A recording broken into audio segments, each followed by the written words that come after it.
ఐక్యరాజ్య సమితి వేదికగా పాకిస్తాన్కి చురకలంటించింది భారతదేశం. అలాగే ప్రపంచం ముందు ఏకిపడేసింది. పహల్గాం ఉగ్రదాడి నేపథ్యంలో ఐక్యరాజ్య సమితిలో పహల్గాం ఉగ్రదాడిని లేవనెత్తింది. ఉగ్రవాదులకు శిక్షణ ఇస్తున్నామని సాక్షాత్తు పాకిస్తాన్ మంత్రి బహిరంగంగా ప్రస్తావించిన విషయాన్ని గుర్తు చేసింది. వాళ్ళు అంగీకరించారన్నటువంటి విషయాన్ని ఇప్పుడు ఎలా చెప్తుంది, ప్రపంచం ఎలా చూస్తుందో మేము కూడా చూస్తామని చెప్పింది. ఐక్యరాజ్య సమితిలో భారత డిప్యూటీ శాశ్వత ప్రతినిధిగా ఉన్నటువంటి యోజనా పటేల్ ఈ విషయంలో విరుచుకుపడ్డారు. మీద ప్రపంచం కళ్ళు మూసుకుని ఉండిపోదంటూ చురకలు అందించారు. సీమాంతర ఉగ్రవాదానికి కొన్ని దశాబ్దాలుగా మేము బాధితులమని గుర్తు చేశారు. ఉగ్ర చర్యల వల్ల బాధితులు వాళ్ళ కుటుంబాలతో పాటు సమాజం మీద ఎంతో దీర్ఘకాలిక ప్రభావం ఉంటుందో మాకు బాగా తెలుసు అన్నటువంటి విషయాన్ని స్పష్టం చేశారు.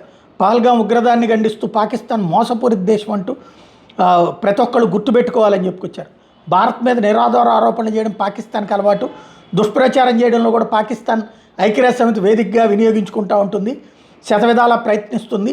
ఉగ్రవాదులకు శిక్షణ ఇస్తున్నామని, నిధులు కూడా సమకూరుస్తున్నామని పాకిస్తాన్ బహిరంగంగానే ఒప్పుకుంది. ఇదేమీ ఆశ్చర్యం కలిగించే విషయం కాదు. పాకిస్తాన్ మోసపూరిత కుట్రను మాత్రం బహిర్గతం చేస్తుంది.